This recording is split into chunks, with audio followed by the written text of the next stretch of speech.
அன்பு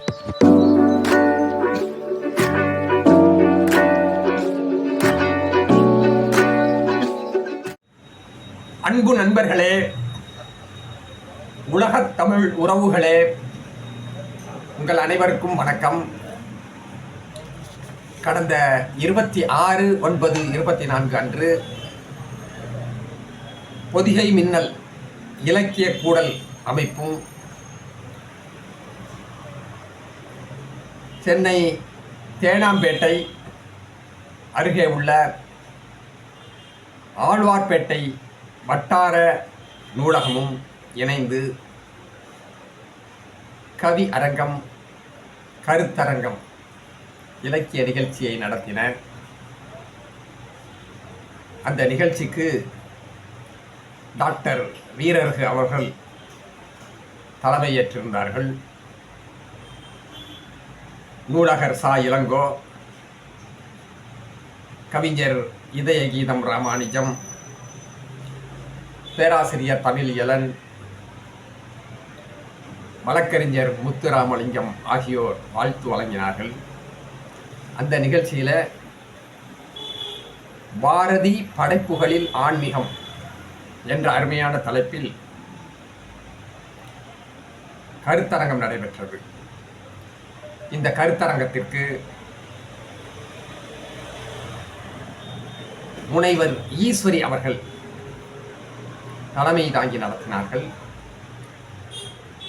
அவர்களோடு இணைந்து பொன்மனச் செல்வன் கார்மிகிலோன் அவர்களும், கவிஞர் அன்புச்செல்வி சுப்புராஜ் அவர்கள் மிக திறமையாக தன்னுடைய கருத்துக்களை எடுத்து வைத்தார்கள். அந்த கருத்தரங்கத்தினை நாம் இப்போது இங்கு கண்டு மகிழலாம். இந்த விழாவினிலே கவிஞர் முகேஷ் அவர்களினுடைய தலைமையிலே கவியரங்கம் ஒன்றும் நடந்தது. அதை நாம் மற்றொரு பதிவில் பார்ப்போம். இப்பொழுது கருத்தரங்கம், பாரதி படைப்புகளில் ஆன்மீகம். தலைமையேற்று பேராசிரியர் முனைவர் ஈஸ்வரி அவர்கள் தொடங்கி வைத்து உரையாற்றுகிறார்கள். அவர்களைத் தொடர்ந்து பொன்மனச் செல்வன் டாக்டர் கார்மிகிலோன் அவர்களும்,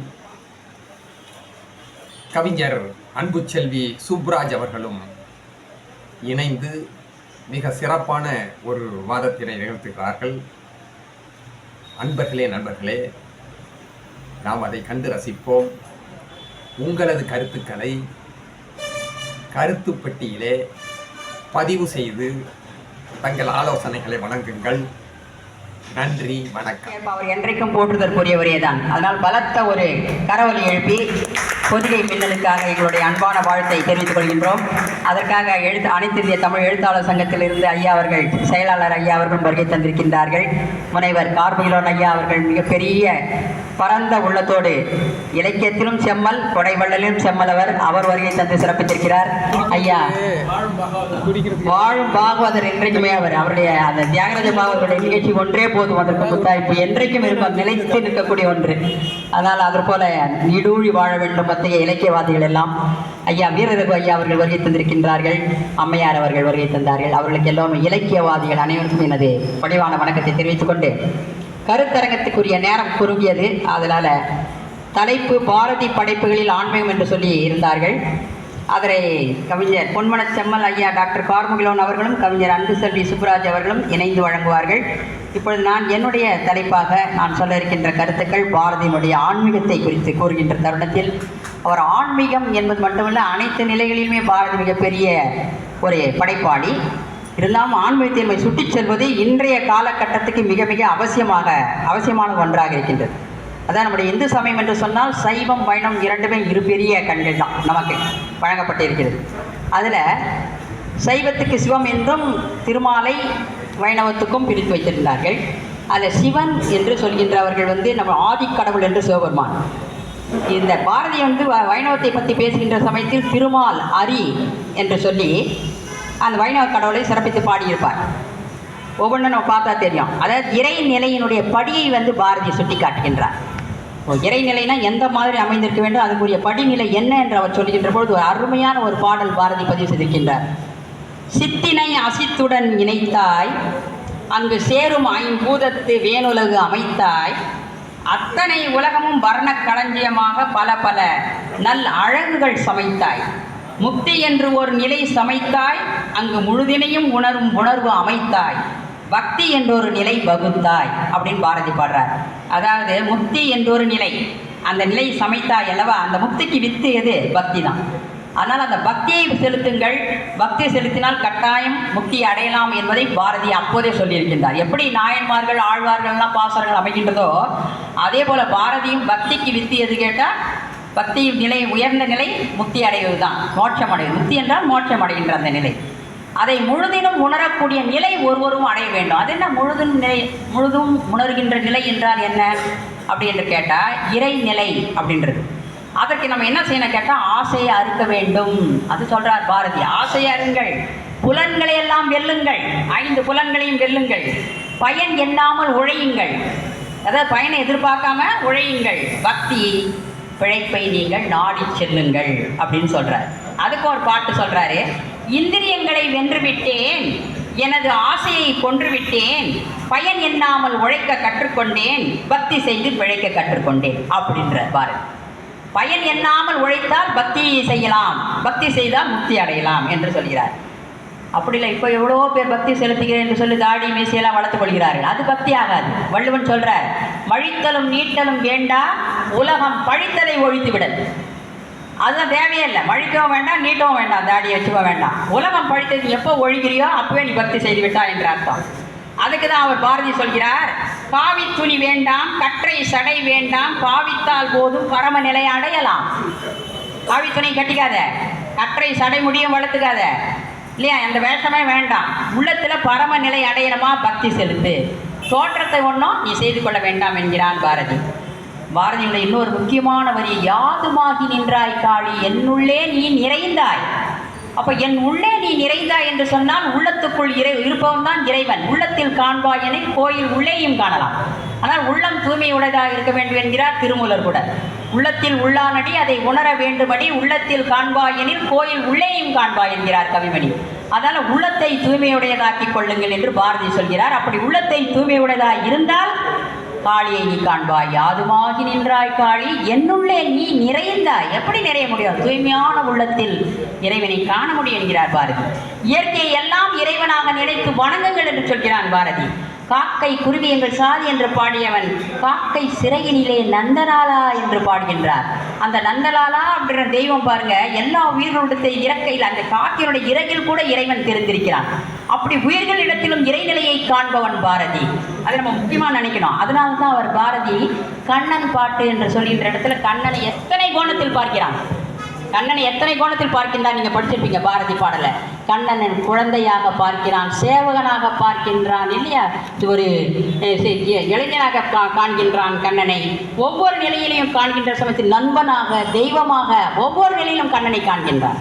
அப்படி காண்கின்ற பொழுது கண்ணன் என் வீட்டில் கால் வைத்தது முதல் எண்ணம் விசாரம் எல்லாம் அவனுடைய நிலையாயிற்றுன்னு சொல்லி பாடுகிறான் பாரதி இல்லையா. கண்ணனை அவ்வளோ தூரம் நேசிக்கின்றான் என்று சொன்னால் உள்ளத்தில் வைத்து பூசித்திருக்கிறான் பாரதி அப்படின்னு நம்ம நினைக்கிறோம்.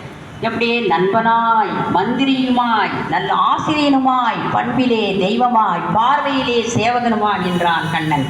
கண்களை இமை பாதுகாப்பது போல என் குடும்பத்தை வண்ணமுற பாதுகாத்தான் கண்ணன் என்று சொல்லி பாரதி பாடுவார்.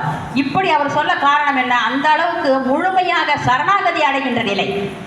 எல்லா உயிர்களும் சரணாகதி, அதாவது இறைவனை முழுமையாக பூசிக்க வேண்டும், முழுமையாக நினைத்தல் வேண்டும், எல்லாம் அவனே என்று சரணாகதி அடைகின்ற நிலையின் பொழுதுதான் இத்தனை கோணங்களில் கடவுள் தெரிவான். இப்படி கண்ணன் ஒருவன் தான் நண்பனாய் தெரிகிறான், ஆசிரியனாய் தெரிகின்றான் இல்லையா, சேவகனாக தெரிகின்றான். இத்தனை கோலங்கள் எப்படி தெரிவான்? அத்தனை கோலங்களிலும் கண்ணனை அவன் விற்று எண்ணி எண்ணி இதயத்தில் வைத்து பூசித்து இருக்கிறார் யார்? பாரதி அவர்கள்.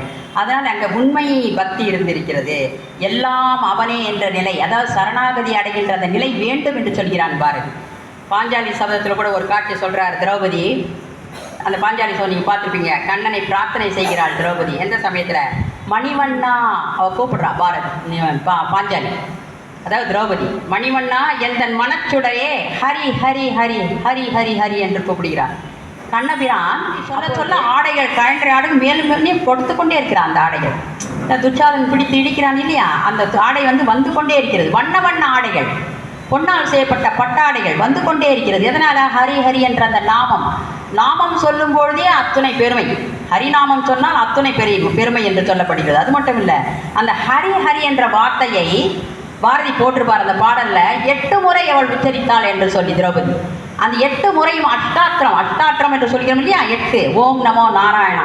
அந்த ஓம் நமோ நாராயணன் என்ற அஷ்டாத்திரத்தை அவள் உச்சரித்திருக்கின்றாள். அந்த நாம மகிமை அத்துணை பெருமை உடையது ஹரிநாமம் அப்படின்றதும் தெரியுது. இன்னொன்று என்ன கேட்டீங்கன்னா, அவனே எல்லாம் என்று சரணாகதி அடைகின்ற பொழுது இறைவன் நம்மை காப்பாற்றுவான். இல்லை கண்ணா நீதான் சரண், அவள் கைகளை கூப்பி 2 கைகளை கூப்பி நீயே சரண் என்று சொல்லி அவள் சரணாகதி அடைகின்றாள். பகவத்கீதையில் கூட அதான் சொல்கிறான் கண்ணன். எப்பொழுது உயிர்கள் சரணாகதி அடைகின்றார்களோ எல்லாம் நீயே என்று சரணம் அடைகின்ற பொழுது இறைவன் காப்பாற்றுவான். அந்த சரணாகதி தத்துவம் வேண்டும் என்று பாரதி சொல்லியிருக்கிறார். யார் வழியா? பாஞ்சாலி வழியாக சொல்லியிருக்கின்றார். இன்னொன்று என்ன சொல்றாருன்னா, ஸ்ரீமன் நாராயணனை பற்றி சொல்கின்றாரே ஹரிநாமத்துக்கு பாரதியை ஒரு 2 வரி சொல்றார். முன்னிய ஹரிநாமம் தன்னில் மூழும் நற்பயன் உலகம் அறிந்திடவே செய்தார். மூழும் நற்பயன், நல்லதெல்லாம் ஏற்படும் ஹரிநாமம் சொன்னா. இன்னைக்கு புரட்டாசி மாதம் கட்டாயம் ஹரிநாமம் நாமெல்லாம் சொன்னால் மூழும் நற்பயன் தான், நல்ல வினை தான் நமக்கு கிடைக்கும். இந்த ஒரு தலைப்பை நம்ம எடுத்துக்கொண்டு ஆன்மீகம் பேசுகிறோம், அதுவும் ஸ்ரீமன் நாராயணனை பற்றி சுற்றி கொண்டு பேசி கொண்டிருக்கிறோம் புரட்டாசி மாதத்தில் என்று சொன்னால் கட்டாயம் ஹரிநாமம் நற்பயனை அளிக்கக்கூடியது. அது பாரதியை சொல்லிட்டார். முன்னிய ஹரிநாமம் தன்னில் மூழும் நற்பயன் உலகு அறிந்திடவே என்று சொல்கிறார். உலகத்தில் கூடிய மக்கள் எல்லாம் அறிந்து கொள்ளலாம், நல்ல பயன்தான் கிட்டும் ஹரிநாமம் சொல்வதில். அதுவும் எப்படி சொல்ல வேண்டும்? திரௌபதி சொன்னா பாருங்க, எப்படி சொல்கிறாள்? உட்சோதியில் கலந்தாள் அன்னை உலகத்தை மறந்தாள் ஒருமையுற்றாள். அப்படி உட்சோதியில் கலந்தாள் கண்ணா அப்படின்னு சொல்லி அந்த சோதி வடிவத்தில் கலந்தாள், தன்னையே மறந்தாள். தன்னை மறந்தாள், தலைப்பட்டாள், நங்கை தலைவன் தாளைன்னு சொல்கிறோம் பாருங்க. அது மாதிரி தன்னை மறந்த நிலையில் ஒருமையுற்றாள், இறைவனோடு ஒன்று சேர்ந்தாள், கண்ணனோடு ஒன்று சேர்ந்தாள். கண்ணனே சரண், கண்ணனே சரணாகதி, உன்னை தவிர வேறு யாருமே காப்பாற்ற முடியாது என்று தன்னை மறந்த நிலையில் தான் அங்கே கண்ணன் வந்து அவளுக்கு அருள் புரிந்தார். அதான் பாரதி சொல்கிறாள், எல்லா உயிர்களும் இறைவனை வணங்குகின்ற சமயத்தில் மேலோட்டமாக சிந்திக்காமல் அங்கொரு கண்ணும் இங்கொரு கண்ணும் ஆலய வழிபாடு அல்ல, உள்ளம் உணர்ந்து தெய்வ சிந்தனையோடு அவனோடு ஒன்று கலந்து அவனே சரண் என்று அவன் திருவடிகளை நம்புகின்ற சமயத்தில் கட்டாயம் இறைவனுடைய அருள் கிடைக்கும் அப்படின்னு பாரதி சொன்னார். இப்படி இறைவனை பல்வேறு வகைகளாக உபசரித்து வணங்கி பல்வேறு நிலைகளில் பார்க்கிறார் பாரதி. அப்போ பாரதி என்ன சொல்றார்? சிவனை பார்க்கிறார், விநாயகர் பார்க்கிறார், முருகரை வணங்குகின்றார், எல்லா காளியை கும்பிடுகிறார், எல்லா தெய்வத்தையும் சொல்றாரு. இத்தனை தெய்வங்கள் உண்டா நம்ம கேட்போம். அவரே சொல்றார் பாரதி, அத்துணை தெய்வங்கள் இல்லை, இத்தனை வடிவங்கள், மனிதன் உருவாக்கி இத்தனை வடிவங்கள், இத்தனை தெய்வங்கள் உண்டா? தெய்வம் ஒன்றே, இறைவன் ஒருவனே. அதையும் அவரே சொல்லிவிட்டார். எப்படி சொல்கிறார் பாரதி பாருங்க, 1000 தெய்வங்கள் உண்டென்று தேடி அலையும் அறிவிலிகள். அவர் கூப்பிடுறார் அறிவிலிகள், நீங்கள்லாம் அறிவே இல்லையா? 1000 தெய்வமா இருக்கு. அங்கே பார்த்தா சிவன் கோயில், இங்கே பார்த்தா விநாயகர் கோயில், அங்கே பெருமாள் கோயில், இங்கே வந்து காளின்றீங்க இல்லையா, சிறு தெய்வம் பெரு தெய்வம் எல்லாம் சொல்கிறீங்களே, அறிவிலிகள் 1000 தெய்வங்கள் உண்டென்று கூறுகின்றீர்களே அறிவிலிகள் என்று சொல்லி பல்லாயிரம் வேதம் அறிவு ஒன்றே தெய்வம் என்று கூறுகின்றது. எல்லா வேதங்களும் என்ன சொல்கிறது? அறிவு ஒன்றுதான் தெய்வம், அறிவே தெய்வம், சுத்த தெய்வம், அன்பே சிவம், அறிவே தெய்வம். அந்த அறிவின் வழிவாக இறைவனை காண முடியும் அப்படின்னு பாரதி கடைசியில் சொல்றார். இத்தனை பேசினார், கண்ணனை பேசினார், கண்ணனை எத்தனை கோணங்களில் பேசினார், காளியை எத்தனை கோணங்களில் பேசினார், எத்தனை விதமாக அந்த இறைவனை பகுத்து விரித்து ஆய்ந்து இல்லையா அவர் பராபரமாக எடுத்து சொல்கின்ற அந்த செய்தியெல்லாம் மாறி போய் கடைசியில் என்ன சொல்றார்? அறிவே தெய்வம் என்று சொன்னார். அறிவின் வழியாக இறைவனை காணுங்கள், பல்வேறு வடிவங்களில் காணாதீர்கள் என்று சொன்னான் பாரதி. அப்படி சொல்கின்ற பொழுது பாரதி ஒரு சமயம் கடந்த ஒரு சிந்தனையாளன், அது மட்டுமில்ல அறிவை உணர்ந்த ஒரு ஆன்மீகவாதி பாரதி. அறிவை உணர்ந்ததுனால தான் இறை தத்துவத்தை உணர முடிந்தது. அப்போ அறிவை உணர்ந்த ஒரு ஆன்மீகவாதி யார் என்று கேட்டால் பாரதி தான். அதனால் இறைவனை நாம் அணுக வேண்டும் என்று சொன்னால் எத்தனை கோணங்கள், எத்தனை வடிவம் தேவையில்லை, அவன் ஒருவனே, அவன் தாழ் வணங்கி இறையவர்களை நம்மால் பெற முடியும். அவன் தோற்றத்தை நம்மால், அதை கண்டவர் விண்டிலர், யாருமே காண முடியாது இறைவனுடைய வடிவத்தை. வானாகி மண்ணாகி வடிவாகி வடிவ ஒளியாகி ஊனாகி உயிராகி உண்மையுமாய் இன்மையுமாய் கோனாகி யான் எனது என்று அவரவரை கூத்தாட்டுவானே வானாகி நின்றாயை என் சொல்லி வாழ்த்துவனே. அதனால் உருவமற்ற இறைவன் இல்லையா, பரம்பொருள் எங்கும் வியாபித்திருக்கக்கூடிய இறைவனுக்கு நாம உருவம் கொடுத்து வடிவம் கொடுத்து வணங்கினோம். அதனால் அறிவே தெய்வம் என்கிறான் பாரதி.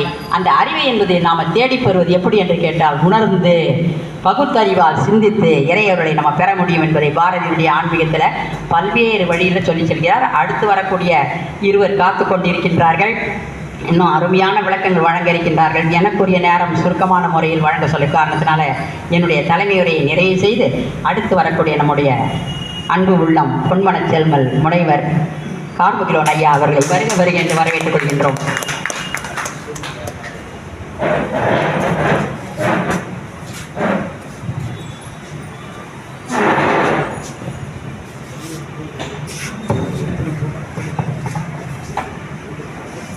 மேடையை அலங்கரிக்கும் சான்றோர் பெருமக்களே, அவைதனிலே வீற்றிருக்கும் ஆன்றோர் பெருமக்களே, உங்கள் அனைவருக்கும் முதற்கண் பணிவான வணக்கத்தினை சமர்ப்பிக்கின்றேன்.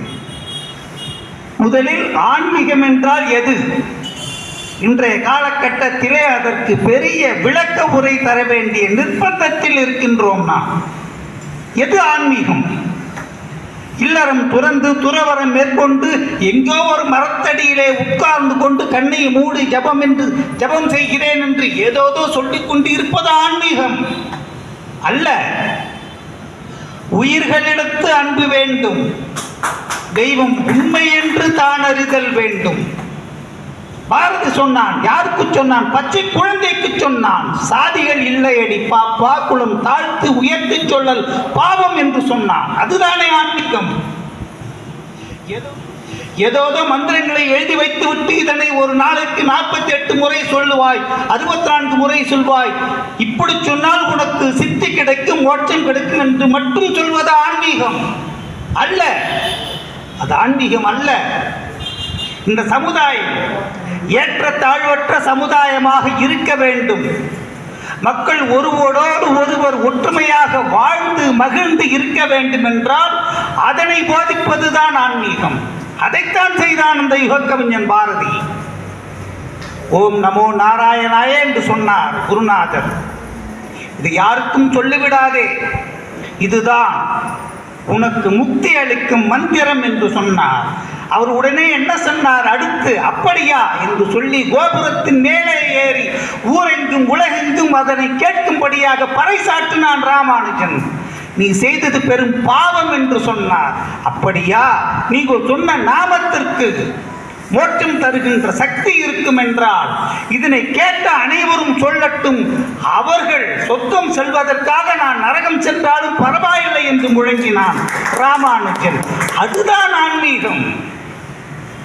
அப்படி கருத்தினை சொல்ல வேண்டும் சமுதாயத்திற்கு. அதுதானே ஆன்மீகம். ஆன்மீகம் என்ற பெயரிலே பிளவை ஏற்படுத்துவது ஆன்மீகம் தவறு, முற்றிலும் தவறு.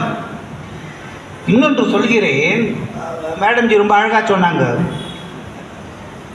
எல்லோரும் பாரதி எப்படி வேறுபட்டு நிற்கின்றான், தனித்துவமாக நிற்கின்றான் பாருங்கள். எல்லா பக்தர்களும் ஆன்மீக பெரியோர்களும் கவிஞர்களும் இறைவனை வெவ்வேறு வகையிலே பார்த்து அனுபவித்து பாடல்கள் பாடினார்கள். தாயாய் தந்தையாய் சில ஆழ்வார்கள் நாராயணனை தலைவனாகவும் தன்னை தலைவியாகவும் பெண்பாளாகவும் மாற்றிக்கொண்டு பாடியிருக்கின்றார்கள். நாயக நாயகி பாவம் என்றெல்லாம். பாரதி பாருங்கள், இறைவன் கீதையிலே சொன்னான் கிருஷ்ண பரமாத்மா, நான் இப்படி இருக்கிறேன், அப்படி இருக்கிறேன், மலைகளில் உயர்ந்த மலையாய் இந்த மரமாய் இருக்கிறேன், அந்த மலராய் இருக்கிறேன், இந்த மாதமாய் இருக்கிறேன் என்று.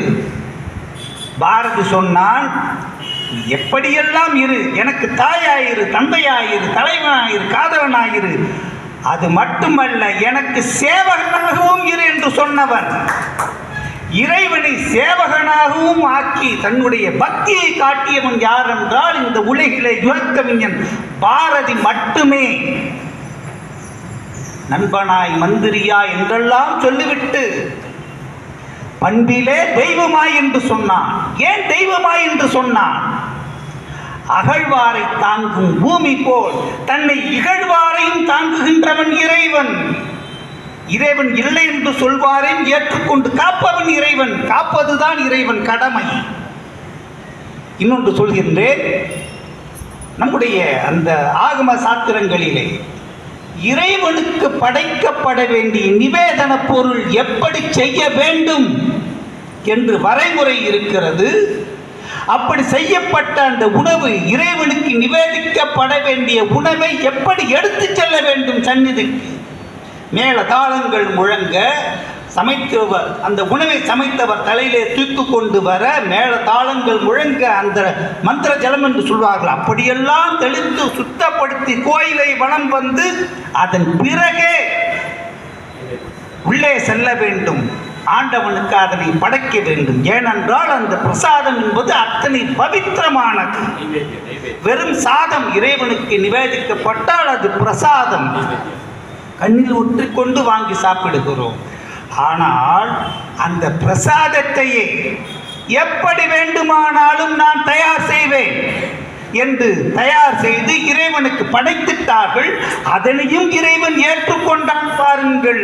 அதனால் தான் தாயை போல் என்று சொன்னான், தெய்வமாய் என்று சொன்னான் கண்ணனை.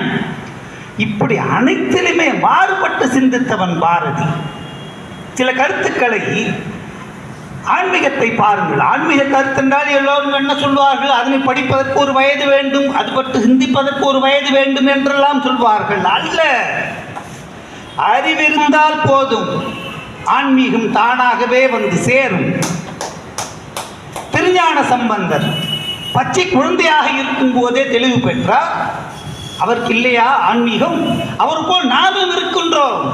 முறைப்படி சொல்லவில்லை, அதுதான் பிரச்சனை. மூடி மறைத்து விட்டார்கள். அனைத்து சீவன்களிலும் இறைவன் இருக்கின்றான், எல்லாவற்றிலும் இறைவனை காணல் என்று சாத்திரத்திலே சொன்னார்கள். இங்கே பாத்திரத்திலே அதனை நடைமுறைப்படுத்தினார்களா? இல்லையே, அதுதானே பிரச்சனை. பிரிவினைக்கு காரணம் அதுதானே. அதனை சாடியவன் பாரதி. அதனை சாடியவன் பாரதி யுகக்கவிஞன். அவனுடைய பாடல்களை எல்லாம் படிக்கும் போது ஒவ்வொரு பாடலிலும் அந்த சமதர்ம கருத்தினை கொண்டு வந்து சேர்க்கின்றான். இதுதான் பக்தி, இதுதான் ஆன்மீகம் என்று சொல்கின்றான். ஒரு இடத்திலே பாருங்கள், உள்ளதை உள்ளபடி சொன்னவன் பாரதி. அதனால்தான் அவனை கொண்டாடுகின்றோம் என்று. பொண்ணுக்காக, பொருளுக்காக, காசுக்காக பாட்டு எழுதியவன் அல்ல. ஒரு இடத்திலே பாருங்கள், எது ஆன்மீகம்? பேசுவது மட்டும்தான் ஆன்மீகம். Whatever we preach must be practiced by ourselves first. நாம் சொல்வதை நாம் முதலில் செய்ய வேண்டும்.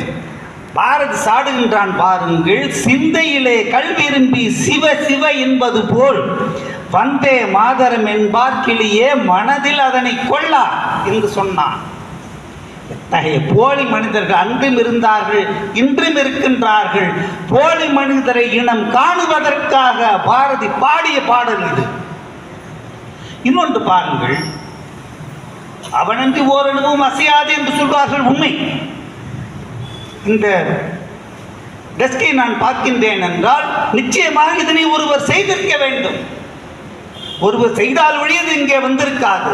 அப்படி இருக்கும்போது இந்த பிரபஞ்சம், ஒட்டுமொத்த பிரபஞ்சமும் செய்தவன் ஒருவன். பேரறிஞர் அண்ணா அவர்கள் ஒரு முறை சொன்னார்கள், என்னை நாத்தியன் என்று சொல்கின்றார்கள் அல்ல, இந்த பிரபஞ்ச சக்தியை, ஒட்டுமொத்த பிரபஞ்ச சக்தியை காக்கின்ற ஒன்று இருக்கிறது, அதனைத்தான் நான் இறைவன் என்று சொல்கிறேன். ஒன்றே குலம், ஒருவனே இறைவன் என்று சொன்னார். அந்த ஒருவன் தான் இறைவன். சாத்திரங்களும் அதைத்தானே சொல்கின்றன. இறைவன் உருவமற்றவன். நீ எப்படி வேண்டுமென்று நினைக்கின்றாயோ அப்படி நான் வருகிறேன். அதுதான் கண்ணன் சொன்னான், பார்க்கும் இடத்திலெல்லாம் நான் இருப்பேன், நீ எப்படி வேண்டுமென்று நினைக்கிறாயோ அப்படி வருகிறேன் என்று சொன்னான். அந்த நுட்பமான ஆன்மீக தத்துவத்தை எல்லாம் எளிய வார்த்தைகளில் பச்சை குழந்தைக்கும் புரியும்படியாக சொன்னவன் தான் பார்ப்போட்டும் பாரதி.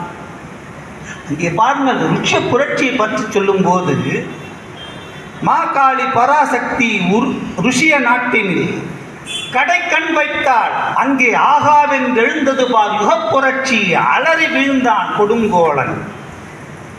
அனைத்திற்கும் ஒரு காரணம் இருக்கிறது. எத்தனையோ காலம் போராடினோம். கத்தியின்றி ரத்தமின்றி என்றெல்லாம் சொன்னார்கள். விடுதலைக்கு அல்ல, ஏராளமானோர் ரத்தம் சிந்தி இருக்கின்றோம். சும்மா வரவில்லை சுதந்திரம். செக்கிழுத்த செம்மல் வ.உ.சி., மன்னவர் போல் வாழ்ந்த வ.உ.சி. இந்த தேசத்திற்காக சர்வபரி தியாகம் செய்து கடைசியில் எப்படி வாழ்ந்தார்? இந்த அவல நிலைக்கு நாம் அவரை தள்ளிவிட்டோம். குற்றவாளிகள் நாம். சுதந்திரம் வந்தது.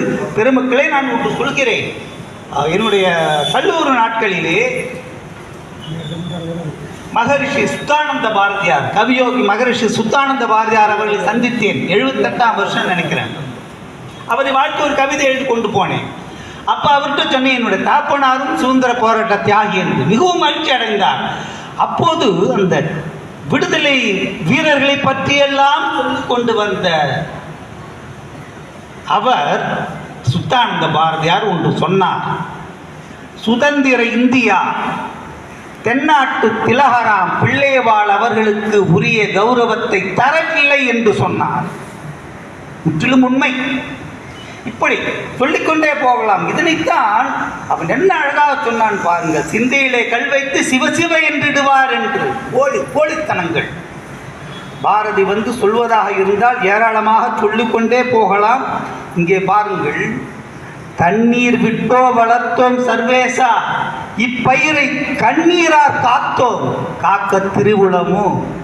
இங்கே பாருங்க, வளர்த்தோம் காத்தோம், பொருள் வேறுபாடு. அவன் எப்படி அழகாக சொன்னான் பாருங்கள். பெரியோர் சொல்வார்கள், பாரதி பாட்டெழுத உட்கார்ந்தால் வார்த்தைகள் எல்லாம் வரிசை கட்டி நிற்கும். என்னை எடுத்துக்கொள், என்னை எடுத்துக்கொள் என்று. தண்ணீர் விட்டோ வளர்த்தோ. நம்முடைய வீட்டு கொள்ளையிலே வெண்டைக்காய் செடி, கத்திரிக்காய் செடி என்றால் வளர்ப்போம் அலட்சியமாக. ஆனால் வயலிலே நெல்லை பார்த்து கொண்டே இருப்போம், களை எடுப்போம், ஏற்றம் வைத்து தண்ணீர் இறைப்போம். அங்கே காத்தோம். இந்த பயிரை எங்கள் கண்ணீரால் காத்தோம் என்று சொல்கின்றான். நாட்டுப்பற்று, தேசம் அங்கே தேசத்தில் இருப்பதால் தான் உனக்கு தெய்வ சிந்தனை வருகிறது. அந்த தேசத்தினை காத்தல் செய் என்று சொன்னான். அதுதான் மெய்யான ஆன்மீகம். 4 தோத்திர பாடல்களை எழுதி வைத்துவிட்டு நீங்கள் இதனை பாராயணம் செய்யுங்கள் என்று சொல்லவில்லை. இந்த தேசமே தெய்வம், இதனை காத்தல் செய் என்று சொன்னான். அதுதான் அவனுடைய ஆன்மீகம், மெய்யான ஆன்மீகம். இன்னும் ஒன்றே ஒன்று சொல்லி முடித்து விடுகிறேன். வல்லமை தாராயோ இந்த மாநிலம் பயனுற வாழ்வதற்கு. எனக்கு பொன்னும் பொருளும் கொடு என்று அவன் வேண்டவில்லை. வல்லமை தாராயோ இந்த மாநிலம் பயனுற வாழ்வதற்கே என்று சொன்னான். அது மட்டுமல்ல, சொல்லடி சிவசக்தி. எவ்வளவு உரிமையோடு கேட்கின்றான் பாருங்கள். சொல்லடி சிவசக்தி, நீல சுமையென வாழ்ந்திட குறுகியவையோ என்னை இந்த மண்ணுக்கு பாரமாக வைத்து விடுவாயா என்று கேட்கின்றான். பெருமக்களே, நீங்கள் கூட சிந்திக்கலாம், கண்ணனை எப்படி வேலைக்காரனாக வைத்தான் பாரதி என்று. அப்படி சொல்லும்போது வாய் முணுமுணுத்தல் அறியே. அவனுடைய கவித்திறத்தை பாருங்கள். வாய் முணுமுணுத்தல் கேட்டேன் என்று சொல்லவில்லை, வாய் முணுமுணுத்தல் அறியேன் என்று சொன்னான். ஏன் நம்முடைய வேலைக்காரங்களே ஏதாவது ஒன்று சொன்னா சொல்லிடுச்சு, இதுக்கு என்ன தெரியுது தேசோலி அப்படி நம்ம காது கூட பேசு. முணுமுணுத்தல். இன்னும் சில பேர் என்ன பண்ணுவாங்க, தள்ளி போய் பேசுவாங்க. அவங்க உள்ள குமுறலை கொட்டுவாங்க, நமக்கு கேட்காது, எங்கேயோ போய் சொல்லுவாங்க. பாரதி பாருங்கள், வாய் முணுமுணுத்தல் அறியேன் என்றான். இந்த வேலைக்காரன் கண்ண அந்த முணுமுணுத்தல் கூட கிடையாது, வாய் முணுமுணுத்தல் அறியேன். அதுதான் அவன் தெய்வ கவிஞன். பாரதி பற்றி சொல்வதாக இருந்தால் ஆன்மீக அவன் எடுத்தது எல்லாம் உண்மையான வார்த்தைகள், தொடுத்தது எல்லாம் சத்திய வசனங்கள். ஆனால் அவனுக்கு கிடைத்தது வறுமை மட்டுமே. அப்போது கூட அவன் நன்றியோடு இறைவனை பாடினான். எத்தனை கோடி இன்பங்கள் வைத்தாய் இறைவா என்று அவன் நிந்திக்கவில்லை. அந்த பாரதியின் ஆன்மீகத்தை மெய்யாக பற்றி கொண்டால் போதும், வல்லடி வழக்குகளுக்கு இடமே இருக்காது, எந்த விதமான மோதல்களுக்கும் ஏற்ற தாழ்வுகளுக்கும் இடமே இருக்காது என்று சொல்லி விவேகமின் பாரதி வாழ்த்துவோம், போற்றுவோம். உலகம் பயனுறுவதற்காக தான், மண் பயனுறவே அவர் படித்திருக்கின்ற கவிதைகள். அடுத்து வரக்கூடிய கருத்தரங்க ஆய்வாளர் அன்பு செல்வி சுப்ராஜ் அவர்கள் இப்பொழுது உரையாற்றுவார்கள். அனைவருக்கும் வணக்கம். இந்த கருத்தரங்கமாகட்டும் கவியரங்கமாகட்டும் இறுதியாக பேச வரவங்களுக்கு வாய்ப்பு குறைவு தான். அவங்க எது பேசணும்னு பட்டியல் போட்டு வந்திருப்பாங்களோ அதையெல்லாம் முதல்ல பேசுகிறவங்க பேசி முடிச்சுடுவாங்க. திரும்ப நாங்கள் பேசும்போது கேட்டால் அரைச்ச மாதிரி இருக்கும். வேறு வழி இல்லை. நான் எழுதிட்டு வந்ததை சொல்லி தானே ஆகணும். என் மனசில் இருக்கிறத கேட்டுப்பாங்க. யாமறிந்த மொழிகளிலே தமிழ்மொழி போல் இனிதாவது எங்கும் காணும். தேமதுர தமிழோசை உலகெல்லாம் பரம வகை செய்தல் வேண்டுமென வலியுறுத்திய மகாகவியின் தமிழ் சொல் மலரெடுத்து அன்னை தமிழுக்கு சூட்டி வணங்குகிறேன். வாழ்க தமிழ் மொழி, வாழிய வாழியவை. பக்தியுடையார் காரியத்தில் பதறார். மிகுந்த பொறுமையுடன் வித்து முளைக்கும் தன்மையை போல் மெல்ல பயனடைவார். பாரதி நம் மீது கொண்ட நம்பிக்கையின் கதிராக பதறாது சிதறாது அகத்தினில் பக்தியை இருத்தி வீட்டிருக்கும் வட்டார நூலகம் ஆழ்வார்பேட்டை பொதிகை மின்னல் இலக்கிய கூடலின் தலைமை தமிழொழி டாக்டர் சி வீரராக ஐயா, கருத்தரங்க தலைமை பேராசிரியர் முனைவர் ஈஸ்வரி அம்மா, கவியரங்க தலைமை சாகித்ய அகாதமி விருதாளர் கவிஞர் மு. முருகேஷ் அவர்களுக்கும் அன்பின் வணக்கம். சக்தி தொழிலே அனைத்துமெனில் சார்ந்த நமக்கு சஞ்சலம் ஏனென அகத்தினில் சக்தியை நிறுத்தி மேன்மையுறும் முதல்நிலை தலைமை நூலக சா. இளங்கோ ஐயா, வழக்கறிஞர் முத்துராமலிங்கம் ஐயா, பேராசிரியர் தமிழிலியனன் ஐயா, பொன்மனச்செம்மல் டாக்டர் கார்முகிலன் ஐயா, பொதிகை மின்னல் ஆசிரியர் வசீகரன், ஒருங்கிணைப்பாளர் சுப சந்திரசேகரன், கவிஞர் தமிழ் திரு இதய கீதம் ராமானுஜம் ஐயா மற்றும் கூடியுள்ள கவிஞர் பெண்மக்கள் ஆண்டோர் சான்றோர் அனைவருக்கும் எனது வணக்கம். பாரதியின் படைப்புகளில் ஆன்மீகம் தலைப்பினில் கருத்துரைக்க தந்துள்ள நேரமோ 5 நிமிடம். விநாயக நான்மணி மாலை முதற்கொண்டு பாமாலை பக்தி பாடல்கள், தோத்திர பாடல்கள், வேதாந்த பாடல்கள் என பல வகைகளில் பாரதியார் எழுதியுள்ள பாடல்களின் தலைப்புகளை மட்டும் கவனிக்க, தலைப்புகளை மட்டும் வாசிக்கவே போதாது இந்த 5 நிமிடம். என்ன செய்ய, அவரது ஆன்மீகம் எனும் அண்டத்தை சுருக்கி அகிலமாக்கி உங்களிடம் தர வந்துள்ளேன். எனக்கு முன்னே சித்தர் பலர் இருந்தாரப்பா, யானும் வந்தேன் ஒரு சித்தன் இருந்த இந்த நாட்டில். மனத்திலே நின்றவனை எழுதுகின்றாள் மனோன்மணி என் மாசக்தி வைய தேவி.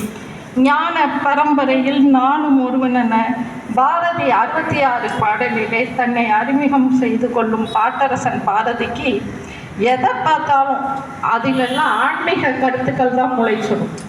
இந்த சமூகத்தை, உறவுகளை, எழுச்சியை, விடுதலையை, வெற்றியை, புரட்சியை, இவ்வளவு ஏங்க பாப்பாவுக்கு பாடல் எழுதுனா கூட அதுலேயும் ஆன்மீகத்தை புகுத்தி எழுதிடுவார். பொய் சொல்லக்கூடாது பாப்பா, பாடல் எல்லாரும் அறிஞ்சது தான் என்றும் புறம் சொல்லல் ஆகாது பாப்பா, தெய்வம் நமக்கு துணை பாப்பா, ஒரு தீங்கு வர மாட்டாது பாப்பா. அப்படி நீங்கள் தெய்வம் துணை அப்படின்னு குழந்தை மனசில் பதிய வைக்கிறவர் தொடர்ந்து அந்த பாடல்லையே அன்பு மிகுந்த தெய்வம் என்று துன்பம் அத்தனையும் போக்கிவிடும், உயிர்களிடத்தில் அன்பு வேண்டும், தெய்வம் உண்மை என்று தானறிதல் வேண்டும் என்று ஆங்காங்கே அந்த பாடலில் முழுக்க அங்கங்கே பசுமரத்தாணி போல தெய்வத்தை பற்றியும் ஆன்மீகத்தை ஆன்மீகம் என்று உணராத வகையிலுமே குழந்தைகள் மனசில் பதிய வைக்கிறாங்க. இதில் ஒரு சின்ன விடயத்தை நம்ம கவனிக்கணும். எதையுமே நம்ம வளர்ந்த பிறகு சொன்னால் கேட்க மாட்டோம். இவங்களுக்கு வேறு வேலை இல்லை அப்படி தான் சொல்லுவாங்க அப்படின்ட்டு. அந்த குழந்தையா வளரும் பருவத்திலேயே ஒரு தெய்வ நம்பிக்கையை, ஆன்மீகத்தை, அது ஆன்மீகம் தெரியாத அளவுலேயே அவங்க மனசில் ஊண்டிட்டா அவங்க வளரும் பொழுது ஒரு சிறந்த ஆன்மீகவாதியாக, ஒரு நேர்மையான நியாயவாதியாக வளர்றதற்கான ஒரு முன்னெடுப்பாக தான் நான் இந்த பாப்பா பாட்டை பார்க்குறேன். அது குழந்தை பருவத்தில் நம்ம எதை ஊட்டுவோமோ அதுதானே வளரும் பொழுது வரும். அதானே பாரதியார் பாப்பாக்களுக்கு மட்டும் இல்லை, புரட்சியை பற்றி சொல்லும்போது கூட ஆன்மீகத்தை தான் கருத்தில் எடுத்துக்கிறாங்க. நம்ம தேசத்தை தெய்வம் என்று போட்டு பாரதி ருஷ்ய புரட்சி நடந்தப்பையும் அங்கே நடக்கிற புரட்சிக்கு ரஷ்யாவில் நடக்கிற புரட்சிக்கு இந்தியாவில் இருக்கிற பராசக்தியோட கடைக்கண் பார்வை விழுந்து அந்த மக்களுக்கு புரட்சி உணர்வு தூண்டுனதுனால தான் புரட்சியை வெடிச்சது. உலகத்தில் எந்த நல்லது நடந்தாலும் அதுக்கு காரணம் எங்கள் நாட்டில் எங்கள் இந்திய மண்ணில் இருக்கிற கடவுள்கள், முக்கியமாக பராசக்தி தான் காரணம் அப்படிங்கிறத ரொம்ப அழுத்த சொல்லியிருப்பார். இது ஒரு நாட்டு பற்றுடன் கூடிய ஒரு ஆன்மீக உணர்வாக நான் பார்க்குறேன். பாரதி கடவுளை பயத்தின் அடிப்படையில் அணுகாமல் அன்பின் வழியில் தான் அணுகிறார். யாருமே எதையும் பார்த்து பயந்துட்டோம்னாலோ இல்லை பணிஞ்சு போனாலோ நம்மளுக்கு அவங்க கிட்ட எனக்கு அதுதான் இதுதான் அப்படின்லாம் கேட்க முடியாது. உரிமை இருக்கணும், அன்பு இருக்கணும். போய் உரிமையா எனக்கு இது கொடுப்பா அப்படி கேட்டு ஈஸியாக வாங்கிடலாம். ஒரு ஆசிரியர்கிட்ட கேட்கறத விட ஒரு தோழன்கிட்ட கேட்குறது, தோழிக்கிட்ட கேட்குறது ரொம்ப இயல்பாக இருக்கும் இல்லையா? அதனால தான் அவர் கடவுளை ஒரு பயபக்தியோடவே அணுகலை, ரொம்ப அன்பாக தான் அனுப்புகிறாரு. அதே மாதிரி இப்போ நம்ம கோயிலுக்கு போனோம்னா எனக்கு இதுதான் அதுதான், நான் உனக்கு அதுக்கு பதில் இது செஞ்சிடறேன், அட்லீஸ்ட் முடியாதவங்களாம் மொட்டையாவது போடுவேன்னு எதையாவது ஒரு வேண்டுதலை லஞ்சமாக கொடுத்துட்டு கேட்டு வாங்கிட்டு வருவாங்க. பாரதி அந்த மாதிரி லஞ்ச லாவணியத்துக்குள்ளெல்லாம் சிக்கலை, நேராக போகிறாரு, கடவுளை பார்க்குறாரு, சொல்லடி சிவசக்தி என்று உரிமையோடு அழைக்கிறாரு. அதுக்கடுத்து என்னென்ன வேணுமோ எல்லாத்தையும் பட்டியலிட்டு இதெல்லாம் எனக்கு வேணும், கொடுக்க வேண்டியது உன்னோட கடமை, இப்போ கொடுக்குறியா மாட்டியா அப்படின்னு உரிமையோடு கேட்குறாரு. இது நான் ஒரு பேரன்பின் வெளிப்பாடாகிறேன்.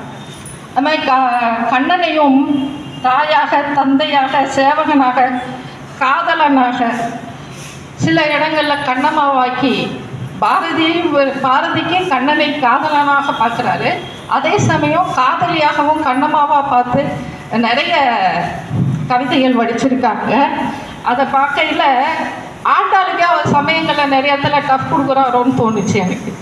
ஆண்டாள் பாரதி ஸ்ரீரங்கத்தில் கண்ணன் மேலே வச்ச அன்பை விட, பெருமாள் மேலே வச்ச அன்பை விட பாரதி கண்ணன் மேலே வச்ச அன்பு ரொம்ப ஆழமாகவும் அழுத்தமாகவும் வெளிப்பட்டதாக எனக்கு பாரதியாரோட கண்ணம்மா பாடல்கள் படிக்கையில் தோணுச்சு. இதில் மரமும் பறவையும் ஒளியும் வண்ணமும் ஏன் தீயும் கூட அவருக்கு கண்ணனாலே தெரியுது. அந்த நந்தலாலா பாட்டில் பார்க்கையில் தீயுக்குள் விரலை வைத்தால் நந்தலாலா எந்த தீண்டும் இன்பம் தோன்றுதர நந்தலாலா அப்படின்னு ரொம்ப உருக்கமாக சொல்லியிருப்பாங்க. அவருக்கு கண்ணன் இப்போ அவர்கிட்ட சிரிச்சுக்கிட்டே விடத்தை கொடுத்தா கூட குடிச்சிடுவார் போல. தீயே எனக்கு ரொம்ப இன்பமாக இருக்குது, ஏன்னா அந்த தீக்குள்ளே நீ இருக்க, என்னோட மொத்த உணர்வுகளும் அந்த தீக்குள்ளே பார்க்கையில் உன்னைய பார்க்கையில் உனக்கு பணிஞ்சு போயிடுது, உன்னைய தீண்டுக இன்பம் எனக்கு தீயத்துக்கையில் கிடைக்குது அப்படின்னு அவர் சொல்லும்போது மனசுக்குள்ள கண்ணன் மேலே எவ்வளவு காதல் பக்தி பெருக்கெடுத்து ஓடுது அப்படிங்கிறது ரொம்ப வெளிப்படையாக தெரிஞ்சது. அடுத்ததாக பார்த்தீங்கன்னா, உயிர்களில் எல்லாம் தெய்வம் என்றே பிரிவொன்று இல்லை, ஊர்வனவும் பரப்பனவும் நேரே தெய்வம் பயிலுறு வகை மட்டுமின்றி இங்கு பார்க்கின்ற பொருள் எல்லாம் தெய்வம் கண்டீர் என இந்த அகிலத்தில் பார்க்குற அசையும் அசையாத அனைத்தையும் கடவுளாக கண்டு இன்புறுகிறார். இங்கே இருக்கிற எல்லாமே தெய்வம்னா அப்போ நம்ம யார் அப்படிங்கிற எண்ணம் நமக்குள்ளே வரும். இப்போ வாசிக்கிற குழந்தைகளுக்குள்ளே பெரியவங்களுக்குள்ளே வரும் அப்படிங்கிறதுக்காக நம்ம சிந்திப்போம் அப்படின்னு அவரும் சிந்திப்பார் இல்லையா? அது சொல்லுவார், தெய்வம் நீ என்று உணர் என்று ஆத்திச்சூடியில் ஒத்த வரியில் பதில் சொல்லிடுறாங்க. எல்லாமே தெய்வம் இல்லை, நீயும் தானே தெய்வம். நான் இதுக்கு உனக்கு பெரும் விளக்கம் தர வேண்டியதில்லை, இங்கே இருக்க தெய்வம் நீ என்று உணர் அப்படின்னு ஒரே வரியில் பதில் சொல்லிட்டு போயிடுறாங்க. அது மாதிரி கரியன் நிறம் கொண்ட பாற்கடலில் இருக்கிறவராகட்டும், மகமது நபிக்கு மறையருள் புரிந்தவராகட்டும், இயேசுவின் தந்தையாகட்டும், எல்லாமாவும் நீ இருக்க. இந்த உலகத்தில் பரம்பொருள் ஒன்று தான். எல்லாரும் வேறு வேறு உருவத்தில், வேறு வேறு வடிவத்தில், வேறு வேறு மதத்தில் வணங்கினாலும் எல்லாத்துலேயுமே நீ பரம்பொருள் ஒன்று தான் இருக்குது அப்படிங்கிறத நம்மளுக்கு இயற்கைக்கு மீண்ட ஒரு சக்தியை, பக்தியை, கடவுளாக நம்ம எல்லாரும் வணங்குறோம் அப்படிங்கிறதையும் சமீபத்தில் தெளிவாக ரொம்ப அழுத்தமாக சொல்லியிருக்காங்க.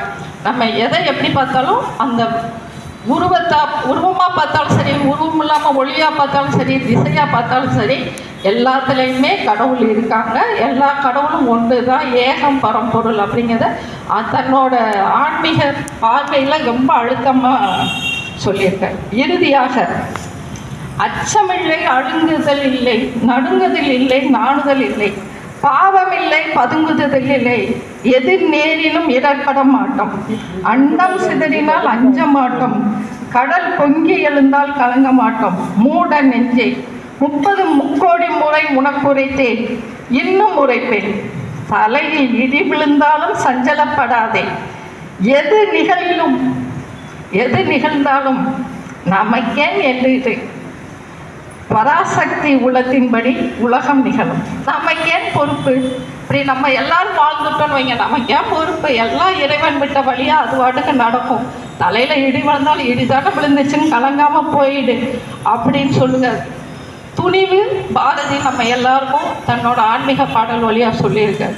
காலனே வந்தாலும் காலனே வாடா, என் காலடியில் நில்லடா அப்படின்னு சொல்லுங்க. தைரியத்தை வாழ்க்கையிலையும் காட்டியிருக்காரு. இப்படி ஆன்மீக வழியாக வாழ்ந்து எவ்விதம் துணிவுடன் வாழ வேண்டும் என்கிற தனது எண்ணத்தை பாடல்களின் வழியாக கூறிய பாரதியின் அகமுறைக்கும் உயிர்த்துவமான இந்த ஆன்மீக படைப்புகளை பற்றி பேச வாய்ப்பு தந்தமைக்கு நன்றி கூறி அமைகிறேன். நன்றி, வணக்கம். சப்ஸ்கிரைப் மின்னல் கலைக்கூடம்.